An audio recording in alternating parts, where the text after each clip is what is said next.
Los meses de julio y agosto concentran una serie de desafíos que lo transforman en un bimestre bisagra para lo que es este 2021, digamos.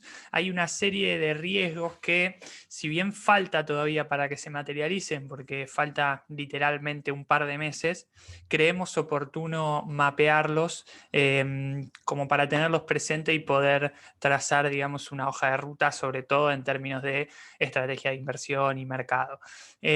Los riesgos, estos riesgos que ahora vamos a comentar, además, se potencian en un año donde la novedad no es la lógica típicamente electoral con la cual se está manejando la política económica, sino que la novedad está dada porque esa lógica o esa estrategia se da en un contexto donde los desequilibrios son mayúsculos, desequilibrios tanto económicos como políticos.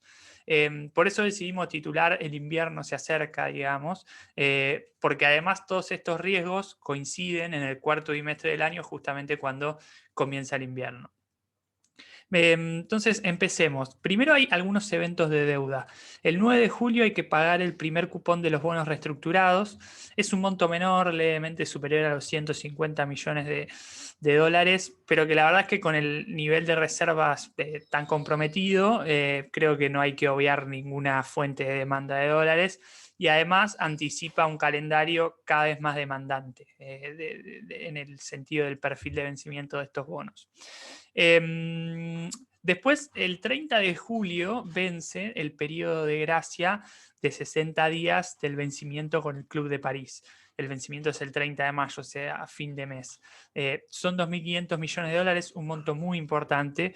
Y la verdad es que ahí que ninguno de los finales que puede tener esta historia es un final feliz.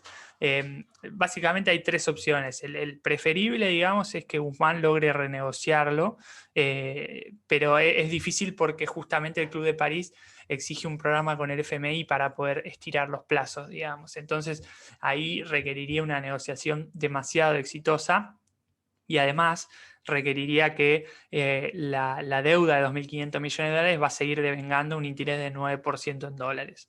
Eh, Después, los otros dos desenlaces son pagarla lisa y llanamente dentro del periodo de gracia que seguramente se utilice para negociar. Eso no es para nada claro que sea positivo, de hecho puede llegar a ser hasta muy negativo porque con reservas que están levemente por arriba de los 6.000 millones de dólares, utilizarlas y gastar 2.500 deja en una posición complicada, sobre todo porque vienen meses que, como ahora vamos a ver, son complicados. O el resto, la otra posibilidad, la tercera, es entrar en default, y eso claramente, si bien los precios de los bonos ya lo pueden estar incorporando, no es una buena noticia. Saliendo de los temas de deuda, vemos que a partir de julio puede verse algún deterioro en lo que es el balance cambiario. Ahí hay varias cuestiones. La primera, vinculada a la oferta de dólares. Lo que nosotros vemos es que si tenemos en cuenta el ritmo de liquidación del agro que ha estado teniendo en estos meses, la verdad, muy bueno y muy fuerte, en parte también gracias a los buenos precios de las materias primas. Igualmente podríamos estimar que en base a los patrones de liquidación y el valor de la cosecha, sobre todo teniendo en cuenta que es un año electoral, podríamos ver un pico en la liquidación en este mes, mayo o junio, y a partir de ahí iría desacelerando un poco, aunque igualmente junio y julio van a seguir a un ritmo bastante superior al promedio de los años, justamente porque los precios la verdad es que son muy buenos. A partir de agosto creemos que puede haber, digamos, una caída un poquitito más abrupta, que igualmente va a ir a niveles de liquidación o de oferta de dólares mucho más en línea con el promedio de los meses, digamos, durante agosto, septiembre, octubre, que igualmente es mucho más bajo. Fíjense cómo es la curva, a partir de junio, julio empieza a bajar fuerte la oferta de dólares, y eso es algo que en general suele verse en la intervención que tiene el Banco Central en el mercado de cambios. En el gráfico que tienen en pantalla pueden ver claramente cómo a partir del el tercer trimestre en general el central se transforma en vendedor de dólares en el mercado oficial de cambios, en el MULC, justamente porque la estacionalidad de las divisas del agro empieza a bajar. La verdad es que igualmente estamos en un año donde la cosecha es muy buena, pero tranquilamente podemos anticipar esto porque además estacionalmente las importaciones suelen también en el segundo trimestre del año repuntar un poco. Hay otros factores que lo vamos a ver más adelante que afectan al tipo de cambio, pero que tienen más que ver con las condiciones climáticas. Pero pasemos al otro lado de la cuestión cambiaria, que no son los dólares, sino son los pesos. El cuarto bimestre del año, julio y agosto, hay supervencimientos en pesos. Es el mayor desafío en términos de vencimientos en pesos del año. Vencen más de 900.000 millones de pesos, donde casi el 75% de todo eso son bonos SER, TC21, TX21, que se concentran ahí. Tanto por el monto como también por el momento justamente en el que llegan, ¿no? Porque como estamos ya comentando, fíjense que los riesgos son varios. Probablemente ahí el gobierno tenga que hacer algún esfuerzo en términos de tasa en las licitaciones como para evitar no tener que emitir, digamos, el Banco Central tener que emitir pesos para cumplirlos, porque además, para cumplir los vencimientos, porque además en junio nosotros estimamos que la monetización del déficit podría acelerarse un poco en línea con la estacionalidad del déficit fiscal. Así que va a llegar en un momento complicado o si quieren desafiante para el gobierno, donde no descartamos también que puedan llegar a emitir un nuevo bono dólar link, por ejemplo.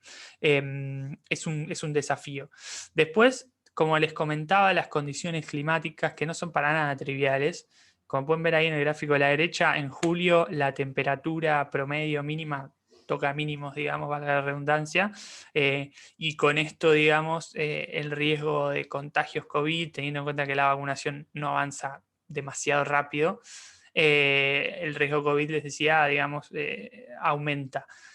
Un dato para tener presente, el pico de utilización de camas de terapia intensiva el año pasado en el AMBA fue en agosto, así que justo, digamos, cae en este bimestre bisagra que estamos hablando, y además ahora llegamos con un nivel de ocupación de camas mucho más alto que el que teníamos el año pasado. Así que creo que es algo a tener en cuenta, sobre todo por las restricciones y en definitiva por el costo fiscal que tiene todo esto, ¿no?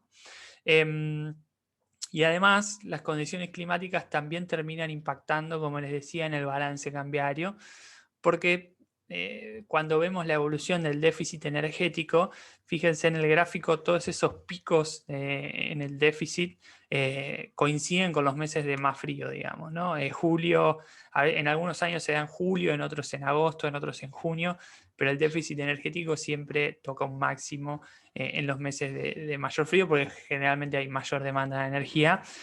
No es una situación para nada alarmante como la que era en 2011, 12, 13, 14, 15, pero sí podemos pensar en una demanda adicional de divisas que puede llegar a los 500 millones de dólares teniendo en cuenta estos 3 meses de mayor frío en el año. Si se junta con la caída en la oferta de dólares del campo y con la demanda de dólares para pagar deuda, creo que puede ser un combo, digamos, que cambie un poco el panorama que estamos viendo en el mercado cambiario actual, que es totalmente distinto y el Banco Central no para de comprar dólares, digamos.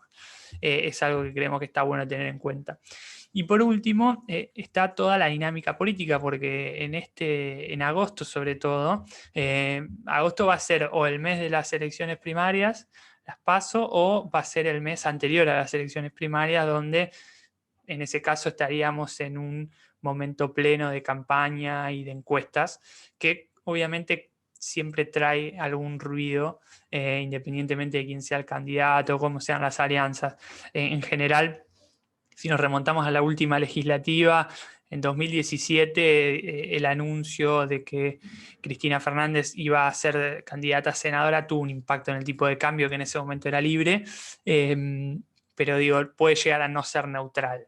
Y además, otra cuestión también vinculada a la política es que a mediados de agosto deberían estar llegando la distribución de DEG que decidió el Fondo de Derechos Especiales de Giro, que sobre todo esta semana hubo ruido sobre qué debía hacerse con los derechos especiales de giro, donde legisladores del kirchnerismo presionaron al ministro para que los DEG no se usen para cancelar parte de los vencimientos con el fondo, sino para asistencia social, digamos. Es una discusión bastante estéril porque no tiene en cuenta la fungibilidad del dinero, pero habla de que puede llegar a meter ruido ya no solo entre la discusión de oposición u oficialismo, sino hacia adentro de la coalición. Creo que puede tener un impacto de mercado.